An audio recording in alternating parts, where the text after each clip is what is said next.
Distribuição Europa Filmes do Brasil. Versão brasileira Lipsyn, São Paulo. História das religiões. Em nome de Deus, o Beneficente, o Misericordioso.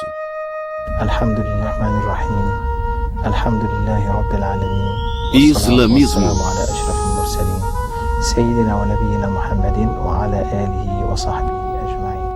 Eu testemunho que o Senhor é nosso Criador e que o profeta Maomé, que a paz esteja com ele, é o seu enviado, que veio trazer uma mensagem e a entregou de um modo perfeito, no modo do amor e da pureza.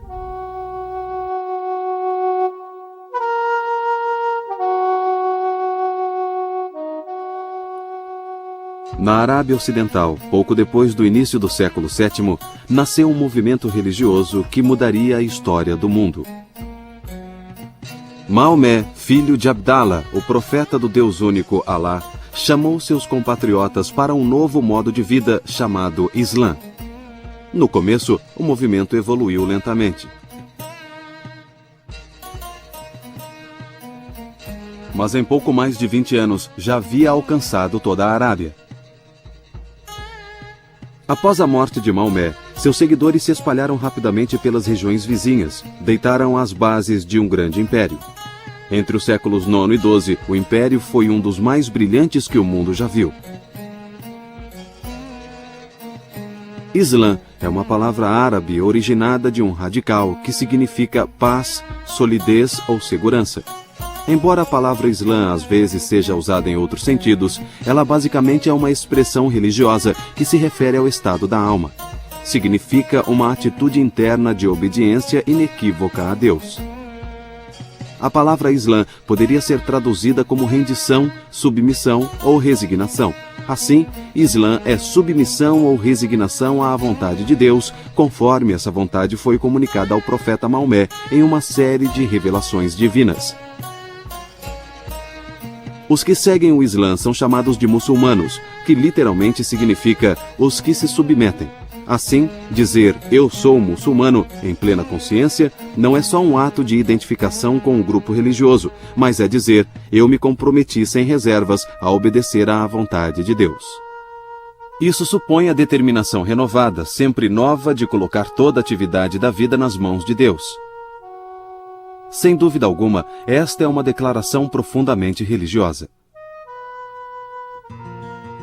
Números exatos são difíceis de obter, mas hoje os muçulmanos constituem cerca de 1/5 da população da Terra.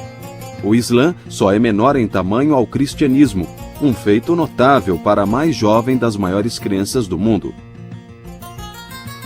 Os muçulmanos estão concentrados num cinturão de países dos dois lados do Equador, do Marrocos, no norte da África, às Filipinas, no sudeste da Ásia.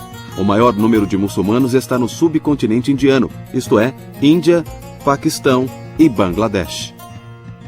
No entanto, a nação com o maior número de muçulmanos é a República da Indonésia, onde mais de 100 milhões de pessoas, mais de 90% da população, professam a fé islâmica. É comum referir-se ao Oriente Médio, sobretudo aos Estados Árabes e ao Irã, como o coração do Islã. A história da comunidade islâmica começou ali e atualmente a maioria da sua população é muçulmana. Mas no século XX, a vasta maioria dos muçulmanos vivia no sul e sudeste asiático, dentro ou ao leste do Paquistão. Recentemente, o Islã também se tornou uma presença marcante na Europa Ocidental e nos Estados Unidos. O Islã está muito vivo atualmente. É uma poderosa força no mundo.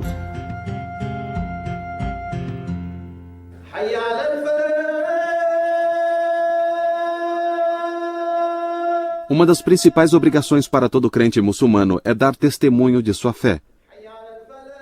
Ele deve dar seu testemunho repetindo a fórmula da Shahada. Em nome de Alá, o Beneficente, o Misericordioso, dou testemunho de que não há outra divindade além de Alá e que Maomé é o seu mensageiro. Os muçulmanos adoram a Deus e não ao profeta Maomé. Assim, é um erro crasso referir-se à religião islâmica como maometismo ou aos seus seguidores como maometanos. O papel de Maomé no Islã é muito distinto daquele de Jesus no cristianismo. Maomé é visto como um profeta, mensageiro de Deus. Os cristãos consideram Jesus como a encarnação do próprio Deus. Pouco se sabe sobre o começo da vida de Maomé, nem sequer a data precisa de seu nascimento. Embora a informação seja esparsa, sabemos que Maomé nasceu por volta de 570 d.C., numa das famílias mais pobres de Maca, a chamada Meca. O sustento de Maomé dependia do comércio. Ele viajava em caravanas para as áreas de fronteira com a Arábia. Seu chamado à profecia ocorreu por volta dos seus 40 anos. Ele era um homem reflexivo que cultivava o hábito da meditação, vigílias solitárias e jejuns nos morros perto de Meca.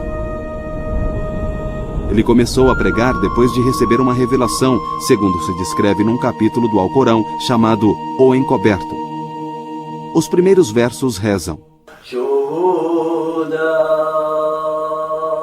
Ó tu, envolto em teu manto, levanta e avisa. A teu Senhor glorifica, a teu manto purifica.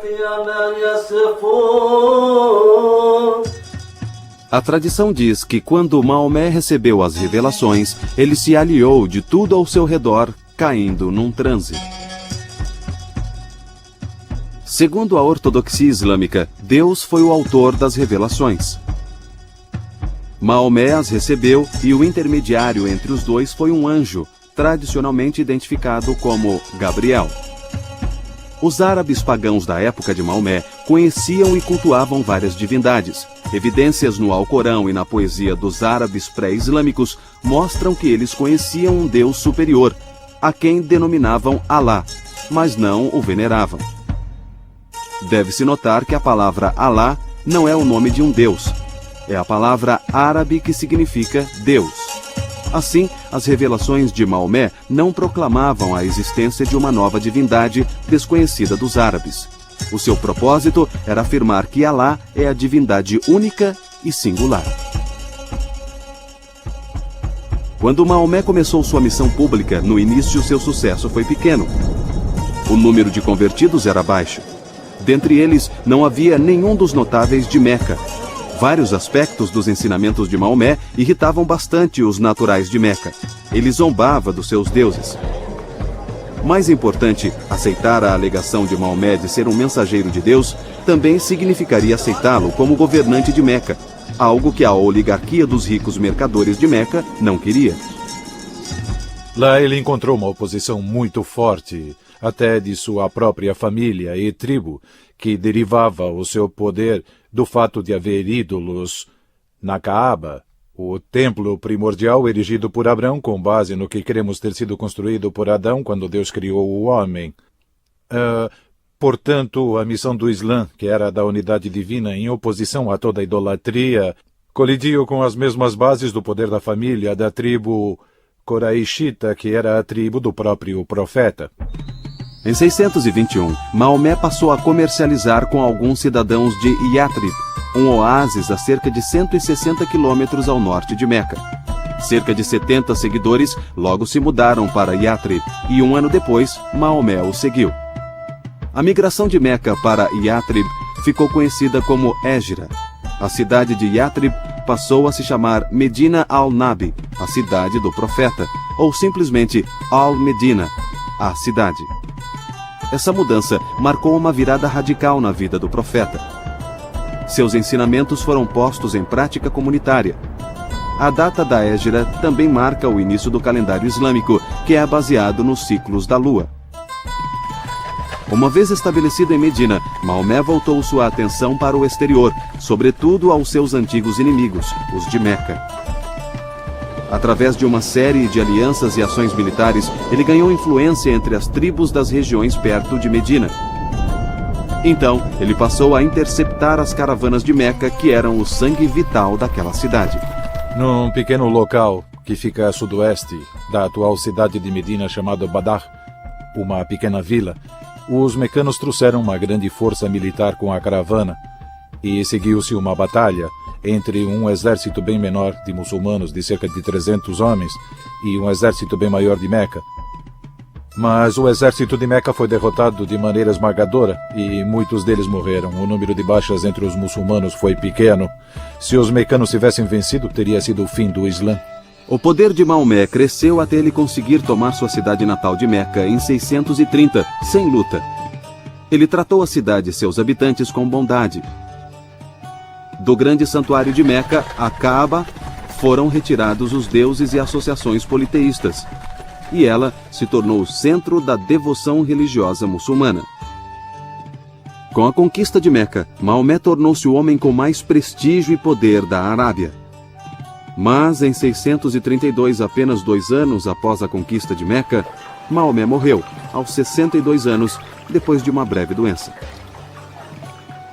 A comunidade islâmica imediatamente mergulhou numa controvérsia sobre a questão da liderança. Ela foi salva da desintegração quando um grupo de companheiros próximos do profeta decidiu aclamar o ancião Abu Bakr como líder da comunidade. Assim, Abu Bakr foi o primeiro califa ou sucessor do profeta. Ele e os 3 sucessores seguintes de Maomé reinaram numa sucessão que é chamada de califado, corretamente guiado. Maomé tinha unido toda a Península Arábica sob o seu domínio, algo jamais feito antes. Sua gestão estabelecera as bases de um império brilhante, cuja glória completa se daria ao longo dos 4 séculos seguintes.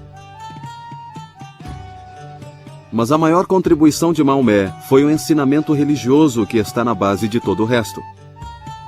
Ele trouxe uma visão de mundo totalmente nova, de onde surgiu uma das tradições espirituais mais ricas e dinâmicas da história.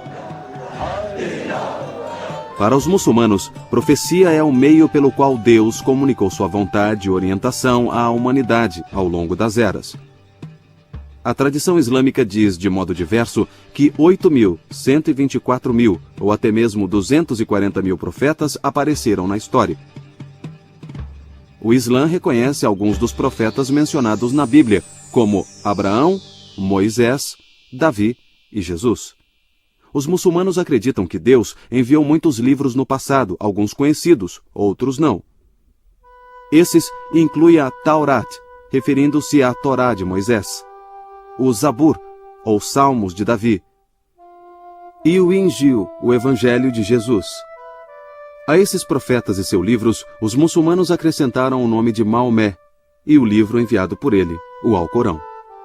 Na essência do coração do profeta, ele era tão puro que aquela energia se esparramava em Meca, que é um deserto, e atingia o mundo todo, do extremo oriente ao extremo ocidente.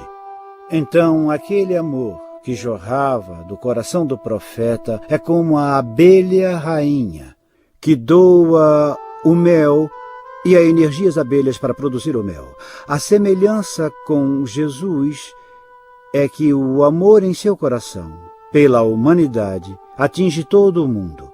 Como Moisés, o seu amor atinge todo o mundo. Subjacente à doutrina islâmica da profecia está uma compreensão peculiar da natureza humana e da condição humana. Para os muçulmanos, o problema fundamental de todas as pessoas é a limitação como criaturas. Somos ignorantes do modo certo de viver e incapazes de descobri-lo com nossas faculdades e recursos apenas. Para os muçulmanos, a história da humanidade poderia ser esboçada como um repetido processo de receber orientação através da profecia e depois o afastamento dela. Obviamente, os humanos têm uma tendência inata de se afastar do caminho divino para seguir o seu próprio. Porém, os muçulmanos creem que, com o advento de Maomé, o ciclo de mensageiros proféticos chegou ao seu ápice e final. Segundo o Alcorão, ele foi o selo dos profetas.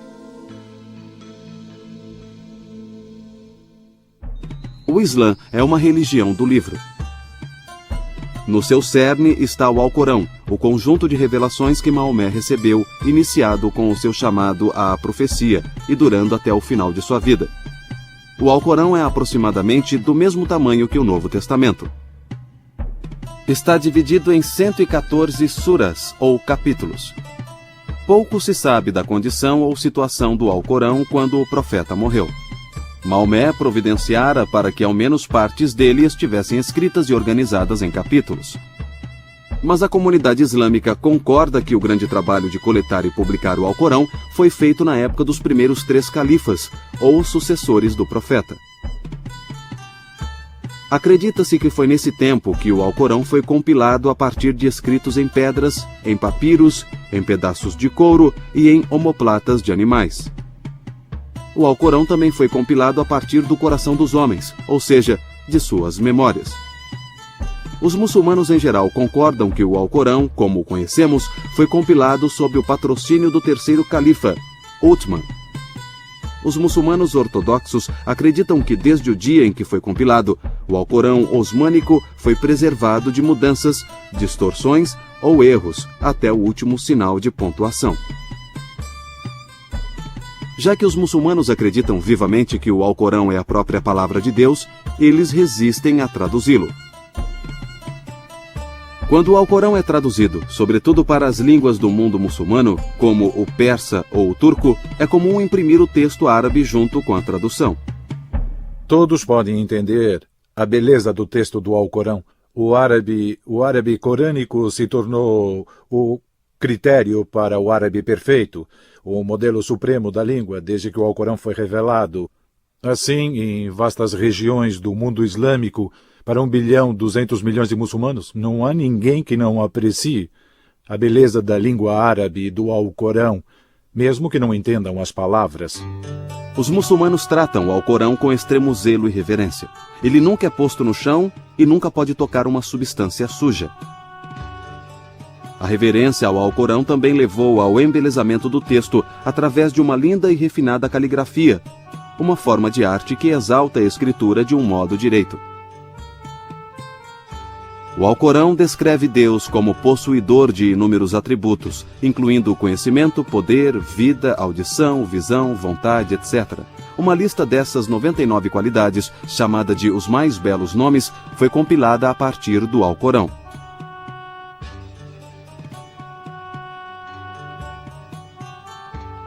Eles tiveram um papel importante no pensamento místico islâmico e também na teologia islâmica.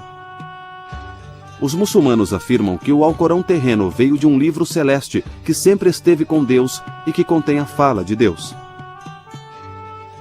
Este livro celeste é mencionado em trechos do próprio Alcorão, onde é chamado de Mãe do Livro, uma tábua bem guardada ou uma tábua oculta que só os puros podem tocar. Todas as revelações enviadas aos profetas anteriores, como as que foram enviadas a Maomé, teriam origem nesse livro celeste. Como o Alcorão é considerado a fala de Deus, todo aspecto dele é sagrado. Isso inclui não só o que ele diz, mas até mesmo o som das palavras. A palavra Alcorão significa algo para ser lido ou recitado. Ninguém deveria tocar o Alcorão ou recitar seus versos, exceto num estado de pureza ritual e com sérias intenções. Pegar, ler ou recitar o Alcorão, ou ouvi-lo ser recitado, é postar-se na presença do divino. Também se dá grande atenção e importância à recitação do Alcorão da forma correta. Nas revelações, o profeta foi comandado a recitá-lo de uma forma extremamente bela e convincente.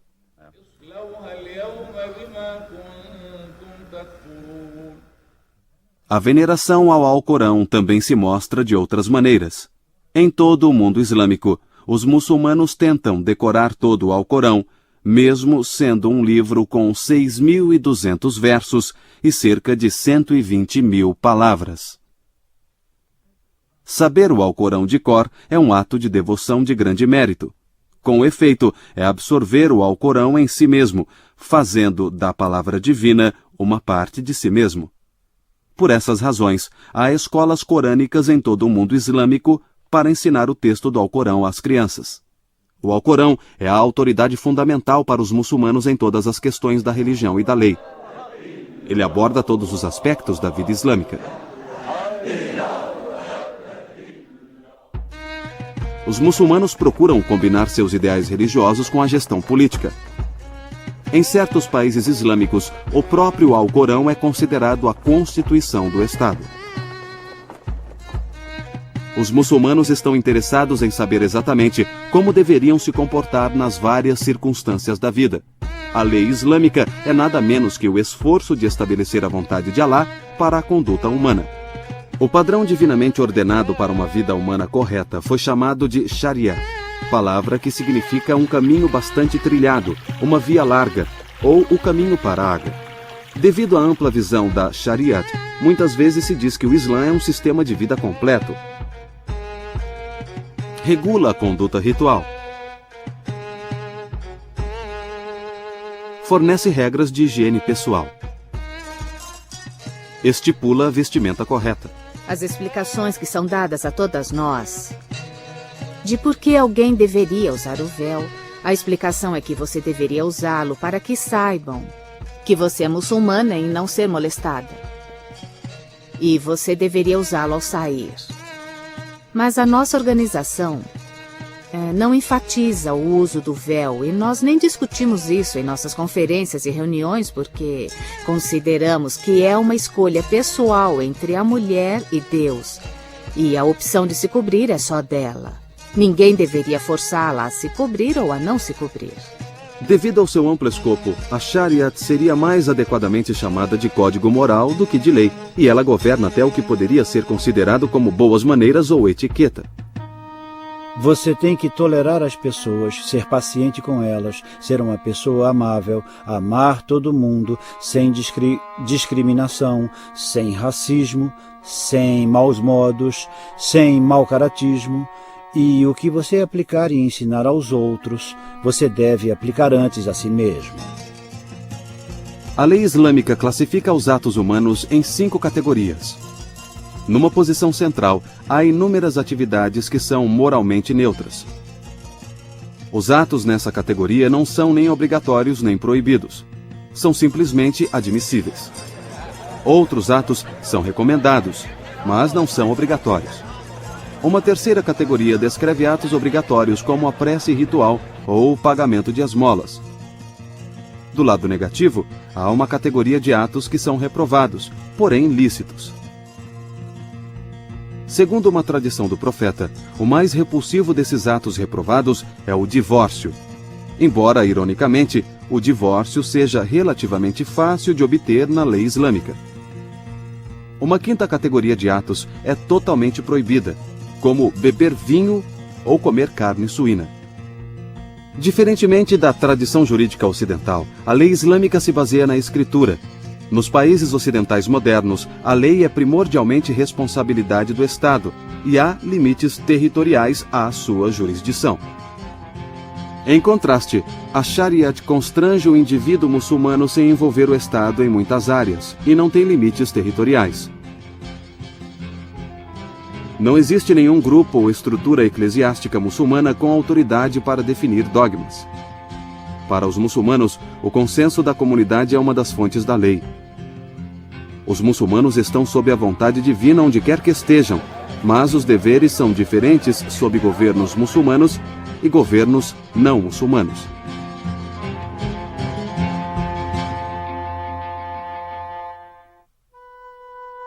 Todo muçulmano tem obrigações essenciais para com Deus. As mais importantes dessas obrigações são os 5 pilares do Islã: a profissão de fé, a oração, a doação de esmolas, o jejum e a peregrinação.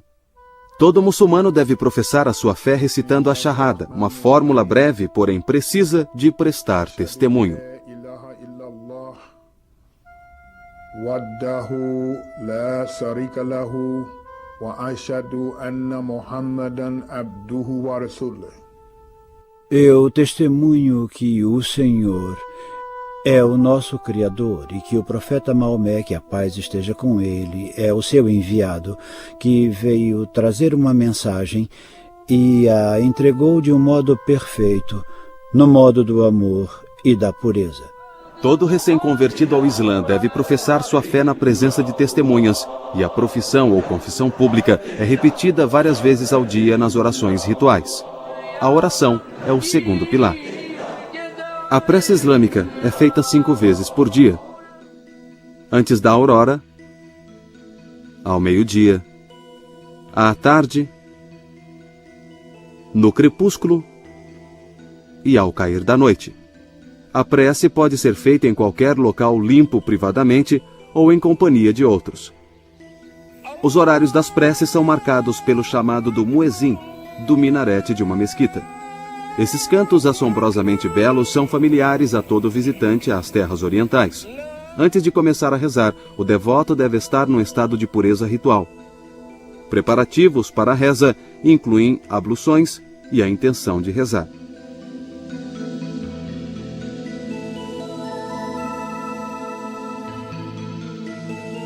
Em toda mesquita, há água corrente e um local à parte para as abluções. A prece da congregação ocorre toda sexta-feira ao meio-dia e também nos dias de festa na mesquita. A oração sempre é feita em direção à Meca e ao seu grande santuário, a Kaaba.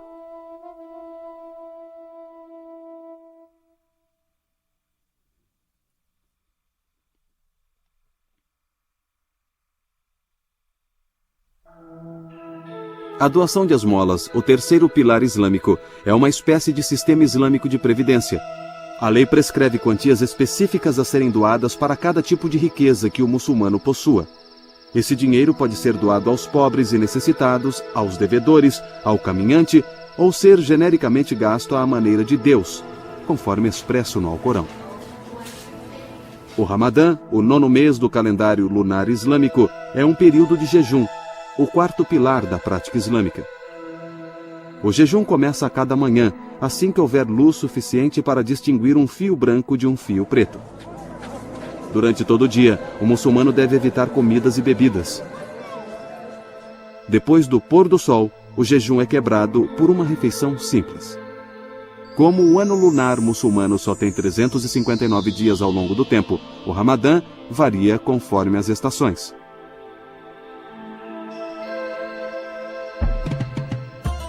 O período de jejum termina com um dos maiores festivais religiosos do ano islâmico, o Eid al-Fitr, que celebra o final do jejum. Durante o festival, é costume usar roupas novas, visitar os amigos e dar presentes.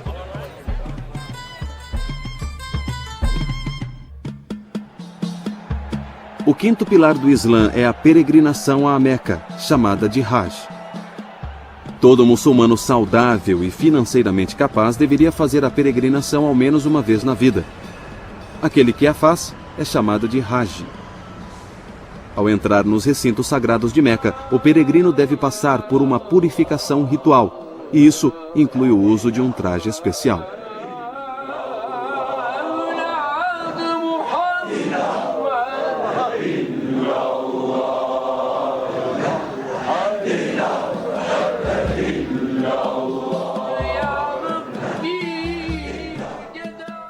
Antes de tudo, ao ir para lá, homens e mulheres devem se vestir de branco, de um modo simples. Os homens usam 2 pedaços de pano e tiram todas as suas joias. As mulheres fazem o mesmo. Assim, a pessoa fica reduzida a uma espécie de pureza e igualdade perante Deus, como no dia do juízo. Seja você rei ou mendigo, ao fazer a peregrinação não existe distinção. Nenhuma distinção, não dá para distinguir. E o tecido branco que é usado, em geral, é costurado e usado como sudário quando a pessoa morre. Só para lhe dar uma ideia, eu os vi à frente quando eu fazia a circundação da Kaaba, que é feita em sentido anti-horário, o que sugere e estabelece que tempo e espaço são de nenhuma consequência, pois você está indo em sentido anti-horário e isso indica que o tempo é só uma criação, que ele não é real. E eu vi 2 homens idosos, eles deviam ter uns 90 anos e caminhavam bem devagar, de mãos dadas. E parecia que eles eram amigos desde sempre. E eles estavam dando as voltas, sabe? Alheios ao resto do mundo. Eles devem ter levado 8 horas para fazer o mesmo que eu fiz em cerca de 2 horas e meia. E foi lindo. Foi como se o tempo parasse para eles. Estavam sem pressa, fazendo a caminhada, E só o que importava a eles era que estavam fazendo algo religioso, cumprindo aquilo antes de morrer. E eles estavam juntos. Isso acontece em um dos meses lunares do calendário lunar de 12 meses do Islã, que é chamado de mês da peregrinação, e há rituais muito elaborados associados a ele.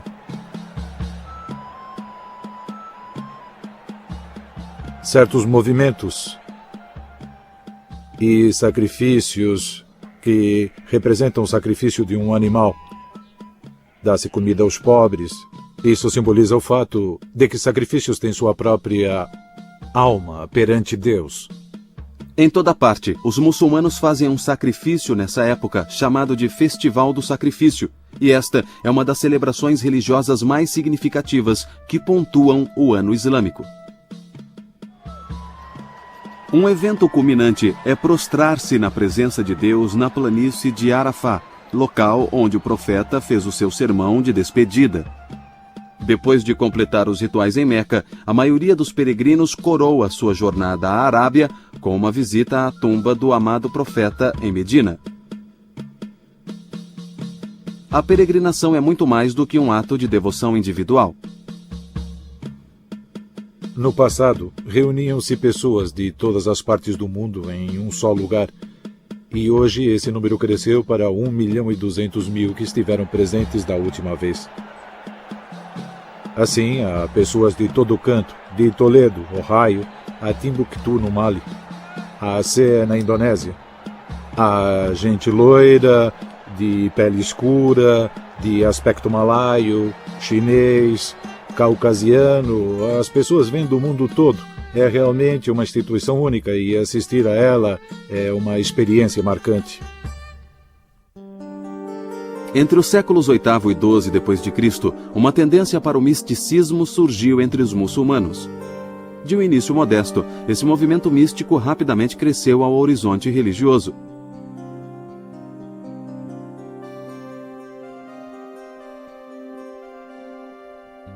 Místicos de todas as religiões dizem que estão preocupados com algo indescritível, que não pode ser adequadamente expresso em palavras. Esse sentimento só pode ser experimentado.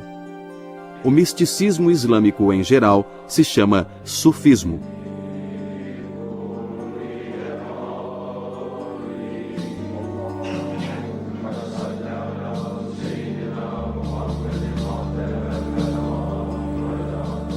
Adorar a Deus como se você o estivesse vendo. Se não estiver vendo, Ele está vendo você. E então é daí que vem o sufismo. Em árabe dizemos tasawuf, significa pureza do coração. Então tasawuf em árabe quer dizer muito cristalino como água, muito transparente. Há muitos elementos místicos na tradição islâmica que contribuíram para a ascensão do sufismo. Alguns são encontrados na vida do próprio profeta. Maomé cultivava o hábito de jejuar, meditar e orar em suas vigílias noturnas, e viveu uma vida de rígida disciplina. O Alcorão também é rico em elementos que convidam a uma interpretação mística, mesmo numa primeira leitura. Um verso enfatiza a penetrante presença divina, um princípio básico do misticismo. Lembre-se de Deus sempre.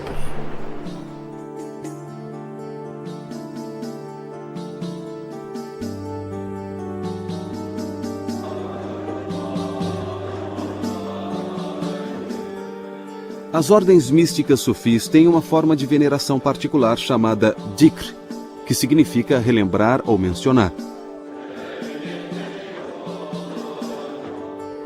Nessa cerimônia, os sufis repetem o nome divino ou outras fórmulas.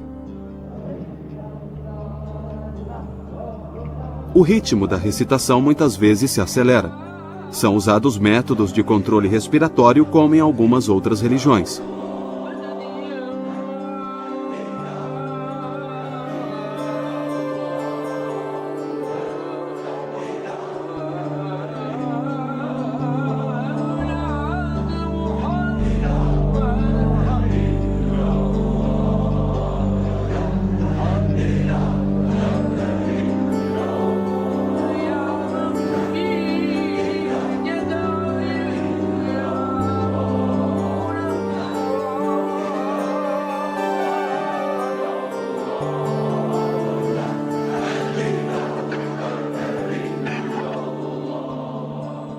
Muitas ordens sufis se movem ritmicamente junto com o canto.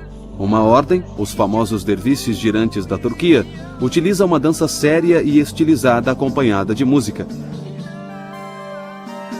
O dhikr sufi é assim um meio de atingir o êxtase. Sua finalidade é elevar o devoto para além de si mesmo, para que ele possa se perder na contemplação de Deus. Muitos místicos, ironicamente, tentaram descrever a busca mística e a forma misteriosa de unir-se a Deus. Ao longo dos séculos, uma enorme literatura de escritos sufis se dedicou a explicar o caminho místico. Então, você encontrará muitas poesias e muitos livros sufis que exprimem como você pode se purificar em suas orações diárias, em seu jejum. Você pode jejuar e ainda assim trair. Você pode rezar e ainda assim enganar. Você pode fazer qualquer coisa e ainda assim pode mentir. Mas quando você alcança um estado de pureza e sabe que Deus o está vendo, foi o que chamei de estado de excelência, de perfeição, o último estágio, então você não pode enganar. Você sabe que Deus o está vendo. Como é que vou rezar e entrar na presença divina se estou traindo e mentindo? É aí que entra o sufismo, e ele está enraizado na maioria dos ditos do profeta e do sagrado Alcorão. Confrarias sufis distintas surgiram durante o século XII. Os sufis podiam ser encontrados em todos os níveis da sociedade, inclusive entre governantes, as elites religiosas e o povo comum. Cada uma das muitas centenas de confrarias leva o nome de uma grande figura sufi. As biografias dos santos estão repletas de histórias, mostrando seu domínio sobre as forças da natureza e sua penetração nas verdades ocultas das coisas. O poder associado com um santo não termina com sua morte. O costume muçulmano é construir tumbas lindamente decoradas para os grandes santos. Levas de fiéis vêm em peregrinações a essas tumbas. Como um organismo vivo, o Islã continua a evoluir e se desenvolver à medida que cada geração de muçulmanos reinterpreta seu legado. Mesmo em séculos recentes, novas seitas continuaram a aparecer. Pastor Luiz Farrakhan. Estou registrando o meu voto porque eu pretendo, com a ajuda de Deus Onipotente, virar os Estados Unidos totalmente de ponta cabeça. Algumas dessas são variações da fé islâmica e outras romperam com a tradição islâmica de onde provieram. Continuar a apresentar o Islã como ele está fazendo é errado. Basicamente é isso, está errado.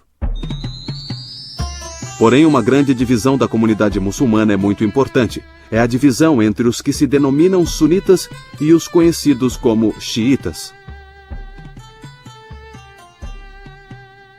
Como já vimos, a palavra sunita significa a pessoa que segue a Sunna, ou o caminho bastante trilhado. Os sunitas referem-se a si mesmos como o povo do modo estabelecido na comunidade. Mais de 85% dos muçulmanos do mundo são sunitas, e talvez por essa razão, sua visão do Islã às vezes é chamada de ortodoxia. Não existe desacordo entre muçulmanos sunitas e xiitas sobre as doutrinas básicas do Islã. Todos pregam a unidade de Deus e que o Alcorão é incriado. A divisão entre muçulmanos sunitas e xiitas surgiu de lutas pela liderança após a morte de Maomé. A palavra Shia significa adepto de, partidário de, e o de é de Ali, o genro e primo do profeta. Surgiu a questão de quem deveria representar o profeta como dirigente da comunidade islâmica após a sua morte. A maioria considerou Abu Bakr, o venerável amigo do profeta, 2 anos mais velho que ele, e o primeiro homem adulto a abraçar o Islã, para ser o sucessor. Os líderes da comunidade se reuniram e o elegeram. Uma minoria acreditava que o profeta já tinha designado Ali, que tinha 12, 13 anos quando o profeta recebeu a mensagem do Islã e também é considerado como a primeira pessoa a ter abraçado o Islã, mas como um menino. Os xiitas acreditam que Deus jamais deixará o mundo ficar sem um guia espiritual infalível.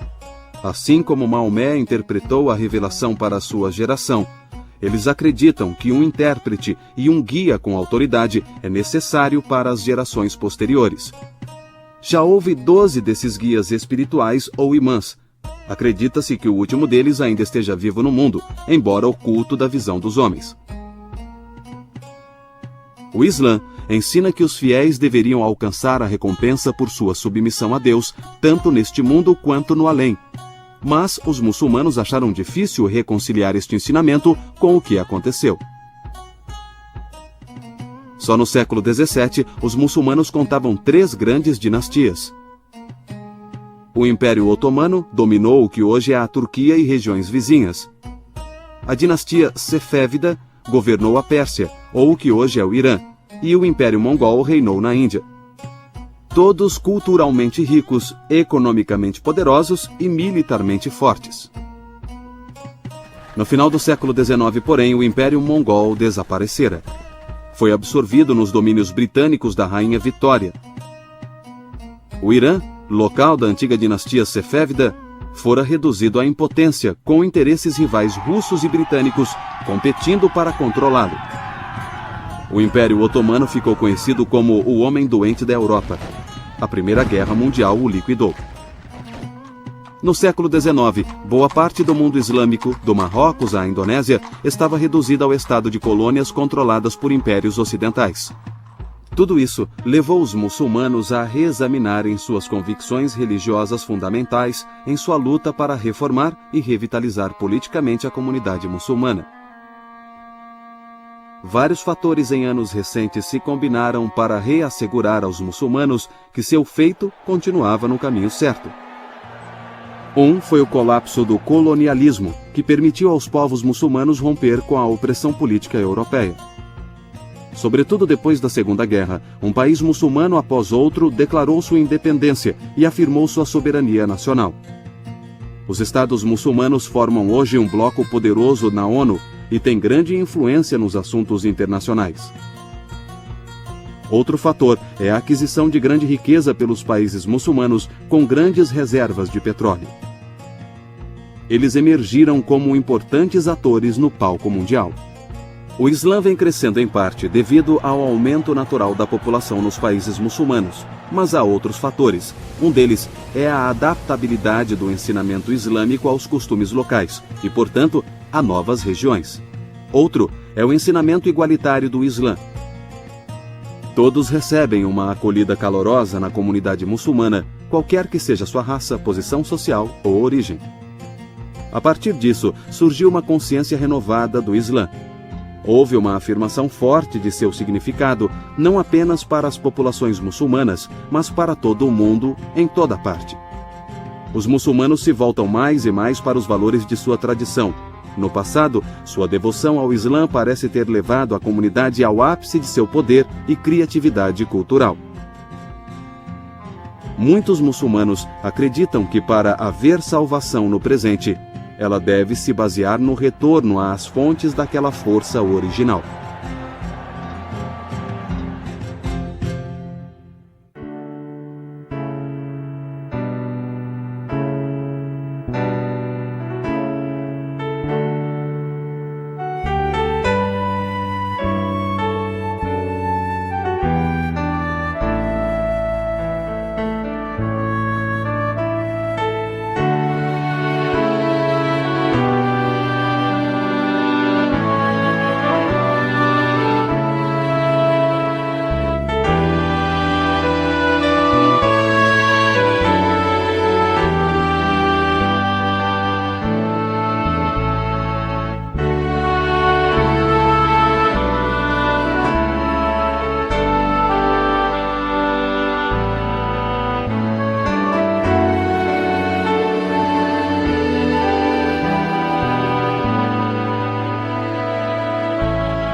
A maioria dos muçulmanos busca uma vida de paz e reverência em obediência a Deus.